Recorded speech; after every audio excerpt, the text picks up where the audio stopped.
गुजरात की सभी 25 लोकसभा सीटों पर 7 मई यानी कि कल वोट डाले जाने वाले हैं। तीसरा चरण इसलिए भी खास है क्योंकि प्रधानमंत्री, गृहमंत्री समेत कई वीवीआईपी मतदाता कल वोट डालेंगे। मतदान को लेकर तैयारियां भी पूरी कर ली गई हैं। 4,94,00,000 से ज्यादा मतदाता कल मतदान करेंगे। वोटिंग से पहले अहमदाबाद में किस तरह का माहौल है, साबरमती रिवर फ्रंट से मेरे सहयोगी उदय प्रताप सिंह मेरे साथ जुड़े हैं। हम सीधा उदय के पास चलते हैं और कल के चुनाव को लेकर, कल की वोटिंग को लेकर किस तरह का माहौल वहां बना हुआ है, इसको हम देखेंगे। उदय, ओवर टू यू।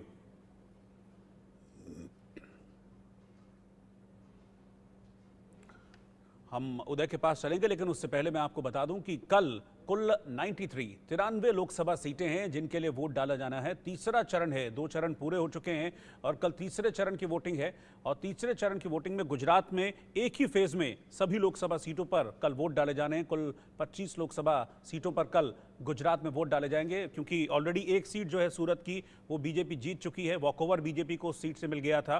तो बची हुई 25 सीटों पर कल वोट डाले जाने हैं। और वोट से पहले किस तरह का माहौल गुजरात में है, ये हम जानने की कोशिश कर रहे हैं। उदय प्रताप सिंह मेरे सहयोगी इस वक्त अहमदाबाद से मेरे साथ हैं। अहमदाबाद का खूबसूरत एरिया है, खूबसूरत जगह है साबरमती रिवर फ्रंट, वहीं से उदय प्रताप सिंह इस वक्त मेरे साथ हैं। उदय, ओवर टू यू।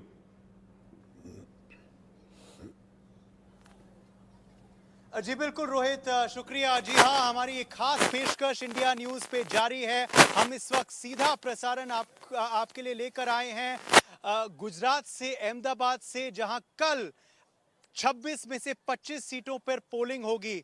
25 क्यों? क्योंकि एक सीट पे नतीजा जो है वो आ चुका है, वह है सूरत, जहां मुकेश दलाल जो है वो जीत चुके हैं। बीजेपी की जीत हो गई है, तो 1-0 ऑलरेडी बीजेपी के फेवर में जा चुका है गुजरात का मामला।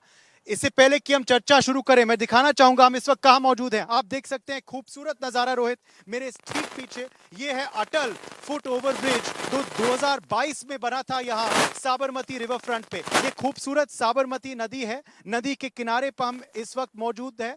मन तो कर रहा है कि गाना गुनगुनाएं सागर किनारे, मगर आज कोई गाना नहीं गुनगुनाएंगे। आज सिर्फ राजनीति की चर्चा होगी, क्योंकि चुनाव का माहौल है यहां पर। गुजरात जो है वो प्रधानमंत्री नरेंद्र मोदी का गृह राज्य है। गुजरात जो है और गांधीनगर लोकसभा सीट जो साबरमती जिसके भीतर आती है, वह गृह मंत्री अमित शाह की सीट है। तो ये हॉट सीट है, ये एक सीट है जो देश भर के लोग इसका नतीजा देखेंगे। और कल यहां धमाकेदार पोलिंग होने जा रही है। सीधा मैं मेहमानों का भी रुख करना चाहूंगा, इस वक्त कुछ लोगों से भी बातचीत करेंगे। उदय माहुरकर हमारे संग जुड़ गए हैं, प्रसिद्ध लेखक हैं, वरिष्ठ पत्रकार हैं, पूर्व इंफॉर्मेशन कमिश्नर रह चुके हैं, देश के लेखक हैं, और नरेंद्र मोदी की जो जर्नी है ये इन्होंने बहुत करीबी से देखी है। मोदी साहब पे 2 किताबें भी लिख चुके हैं। ज्योति अमीन पटेल भी जुड़ गए हैं हमारे संग, वरिष्ठ ये भी अहमदाबाद की हैं, गुजरात की राजनीति की नब्ज बहुत अच्छे से समझती हैं। कुछ और मेहमान भी हमारे संग इस वक्त कुछ ही देर में लाइव होंगे, मगर सीधा पहले माहुरकर साहब मैं आपके पास चलता हूं। ये बड़ा प्रसिद्ध क्षेत्र है, प्रसिद्ध सीट है, खूबसूरत नज़ारे हैं, मगर सबकी नज़र सिर्फ ईवीएम पे पड़ी है। जो कल वोटिंग होगी, कितने मायने रखती है चुनाव गुजरात के लिए, गृहमंत्री के लिए और प्रधानमंत्री के लिए? देखिए, ऐसा है कि गुजरात नरेंद्र भाई और अमित भाई का होम टर्फ है। जहाँ तक उनकी एक्सेप्टेबिलिटी का सवाल है, उनकी जो करिश्मा है वो मेरे ख्याल से पूरी तरह से इंटैक्ट है। कोई फ़र्क नहीं है। नरेंद्र मोदी का जो जादू है वो अभी भी गुजरात पे है। हमने अभी 1.5 साल पहले देखा कैसे वोटिंग किया गुजरात ने। 4% वोटिंग कम हुआ था पहले से, फिर भी 157 सीट आई। तो इस बार भी बना हुआ है मामला। दूसरा कि कई एक्सटर्नल चीज़ें असर करेंगी इस इलेक्शन में, गुजरात में नहीं पूरे देश के अंदर। जैसे एक न्यूज़ आई कुछ दिनों पहले कि हाफिज सईद, भारत का सबसे बड़ा दुश्मन, जिसने हजारों भारतीयों को और हमारे सैनिकों को मार दिया गए 30 साल में, डर के मारे उसने एक मीटिंग बुलाई। भारत के डर के कारण। हम उसमें नहीं जाएंगे, पाकिस्तान और भारत की जो उस पर एक डिबेट चल रही है, लेकिन इसकी भी एक असर है। सामने ऐसे लोग हैं जो डिविजिव पॉलिटिक्स पे ही निपटते हैं, है ना। जैसे कि मैं बताऊं आपको कि जाकिर नायक का पीस टीवी जो है यूपीए के टाइम पे बैन हुआ था, लेकिन इलीगली वो बीम होता रहा जब तक 2014 में श्री नरेंद्र मोदी की गवर्नमेंट नहीं आई। तो जो मुस्लिम तुष्टीकरण का जो मामला है अपोजिशन का, कांग्रेस का खास करके, उसकी भी एक असर है। लोग समझते हैं इस बात को। ऐसा नहीं कि कांग्रेस भाजपा ने गलतियां नहीं की है, जैसे कि कई कांग्रेसियों को ले लिया भाजपा ने, उस मुद्दे पे एक वर्ग बीजेपी का नाराज भी होगा, लेकिन इसकी असर श्री नरेंद्र मोदी पे कहीं नहीं है। श्री नरेंद्र मोदी का जादू इंटैक्ट है। और दूसरा कि उन्होंने, आपको एक बात माननी होगी कि उन्होंने जो डायलॉग है वो लोगों के साथ कंटिन्यूअस रखा। जो भी वो करते हैं वो शेयर करते हैं। जब फॉरेन भी जाते हैं, एक मीटिंग उनकी एनआरए के साथ में होती है, वहाँ पे जो बहुत सारे गुजराती डायस्पोरा है जो विदेश में, तो इस सब का भी बहुत असर पड़ता है। मैं आपके पास वापस लौटूंगा। ज्योति जी, मैं आपका भी रुख करना चाहता हूँ। पहले तो मैं जानना चाहता हूँ कि गांधीनगर सीट क्यों इतनी खास है?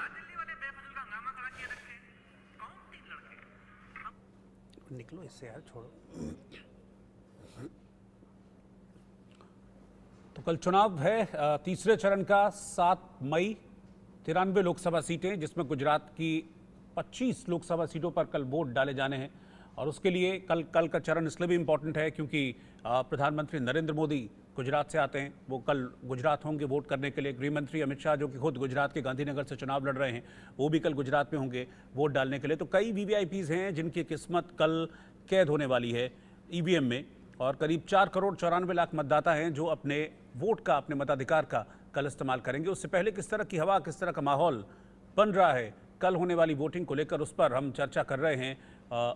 गुजरात में अहमदाबाद में साबरमती रिवर फ्रंट पर हमारे सहयोगी उदय प्रताप सिंह तमाम जो नेता हैं अलग अलग पार्टियों के, उनसे बातचीत कर रहे हैं और माहौल को समझने की कोशिश कर रहे हैं कि गुजरात में आखिरकार कल की वोटिंग को लेकर किस तरह का माहौल चल रहा है। इससे पहले ज़बरदस्त तरीके से चुनाव प्रचार हुआ था और इस प्रचार के बाद अब इसका फल किसको मिलता है, उसके लिए कल का दिन मुकर्रर है, क्योंकि कल वोटिंग होनी है।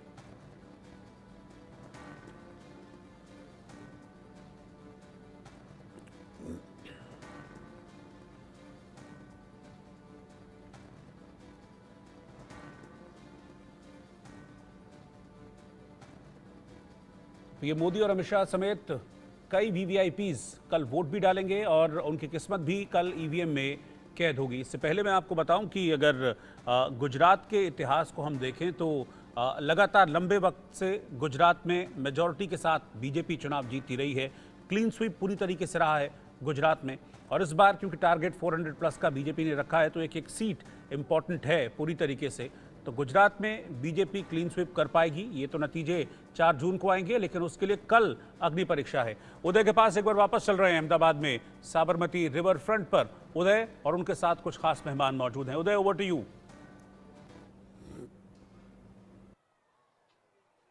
जी बिल्कुल रोहित, तो अभी उदय माहुरकर जी का हमने रुख किया। अब हम हमारे अगले मेहमान का भी रुख कर लेते हैं। प्रोफेसर साहब भी जुड़ गए हमारे संग। राकेश मलिक, अब ये प्रोफेसर हैं, मास कम्युनिकेशन पढ़ाते हैं पीडीपीयू में। बहुत बहुत स्वागत है आपका भी। मगर ज्योति जी, मैं आपसे वही सवाल पूछा था, क्योंकि कल काफी दिग्गजों की किस्मत जो है वो ईवीएम बॉक्स में कैद होगी। इनमें से राजकोट के पुरुषोत्तम रूपाला मौजूद हैं, इनमें से मनसुख भाई मंडाविया मौजूद हैं पोरबंदर में, नवसारी से सीआर पाटिल मैदान में है। मगर हम इस वक्त मौजूद है गांधीनगर लोकसभा में। गांधीनगर लोकसभा, जहां से एक समय अटल बिहारी वाजपेयी सांसद रह चुके हैं, जहां से एलके अडवाणी सांसद रह चुके हैं, जहां शंकर सिंह वाघेला सांसद रह चुके हैं। राजेश खन्ना ने भी एक बार किस्मत आजमाई थी इसी सीट से, मगर अभी वर्तमान अमित शाह जी यहां के सांसद है। Why is Gandhinagar so special? इतनी खास सीट ये क्यों है मैम? क्योंकि देखिए, जब से भाजपा का उदय हुआ तब से 2 स्टेटों का सपोर्ट कंटिन्यूस मिलता रहा है, गुजरात और उत्तर प्रदेश। और गुजरात में फिर बाद में जो पुश मिला है कि भाई यहाँ पर जब सरकार बनी और उसके बाद कभी बीजेपी हारी नहीं है। मतलब आप 95 के इलेक्शंस के बाद तो ये 30 इयर्स हो चुके हैं ऑलमोस्ट, तो अभी तक हारी नहीं है। अब जो गांधीनगर की सीट है तो वो इतनी सेफ मानी जाती है, तो अडवाणी जी भी यहाँ से सांसद रह चुके हैं। और जब उनकी सीट से खाली हुई, मेरे को लगता है शायद 4 टर्म तक वो यहाँ से थे। उसके बाद जब उनकी निवृत्ति हुई, उसके बाद फिर ये अमित शाह को दी गई है, क्योंकि उनका जो परंपरागत विधानसभा की सीट थी तो वो वेजलपुर थी, तो वो लगी हुई है गांधीनगर से, तो मतलब सारा इलाका उनका जान पहचाना है और मतदार जो है वो सब उनको पहचानते हैं। तो ये जो मतलब फेवर में जाती है भाजपा की कि गांधीनगर इसीलिए इतनी स्पेशल, और जैसे आपने अभी कहा कि राजेश खन्ना ने आजमाया था लेकिन वो सुपरस्टार होने के बावजूद भी हार चुके थे, तो ये बताता है कि यहाँ का जो लोग शायद वो कांग्रेस टिकट पे थे, भाजपा के टिकट पे होते तो शायद जीत जाते। कि यहाँ से बीजेपी का इतना बेस है कि कांग्रेस से कोई भी दिक्कत खड़ा हो जाए उसका जीतना नामुमकिन है। तो इसीलिए, और अभी तो ये हालत है कि गुजरात में मतलब 26 की 26 सीट, मतलब 2 टर्म से तो क्लीन स्वीप हो रही है। इस बार थोड़ी 2-4 सीट पे थोड़ी कश्मकश है। अब देखते हैं कि वो किस करवट बैठता है, लेकिन अभी तक गुजरात अब उनकी होम पिच है। तो यहाँ पे वो कहते हैं ना क्रिकेट के भाषा में कि यहाँ पे फिर उनकी वो जानी पहचानी पिच है, जाने पहचाने लोग हैं, तो यहाँ पे कौन छक्का मारेगा, कौन चौका मारेगा और कौन आउट हो जाएगा, ये हमें 4 जून को पता चलेगा। प्रोफेसर साहब, मैं आपका रुख करना चाहता हूं, गांधीनगर ही नहीं मगर अब पूरी गुजरात की बात करें तो इस बार कौन से विषय सबसे ज्यादा हावी हैं मतदाताओं के मन में? शुरुआत में तो लगता था 370 राम मंदिर, लेकिन अभी अगर आप देखें तो सब कुछ पीछे चले गए हैं, क्योंकि इट्स लुक्स लाइक एक तरफा लड़ाई हो रही है। ऑलमोस्ट वॉक ओवर जैसी स्थिति चल रही है यहाँ पर। बीजेपी के लिए एक ही मुद्दा है कि तीसरी बार क्लीन स्वीप करें और उनके वर्कर्स थोड़े डिमोटिवेटेड ना हो जाएं, कॉम्प्लेसेंसी ना आ जाए, उसके लिए उन लोगों ने एक दे दिया है नारा कि भाई हर जगह हमको 5 लाख वोटों से जीतना है।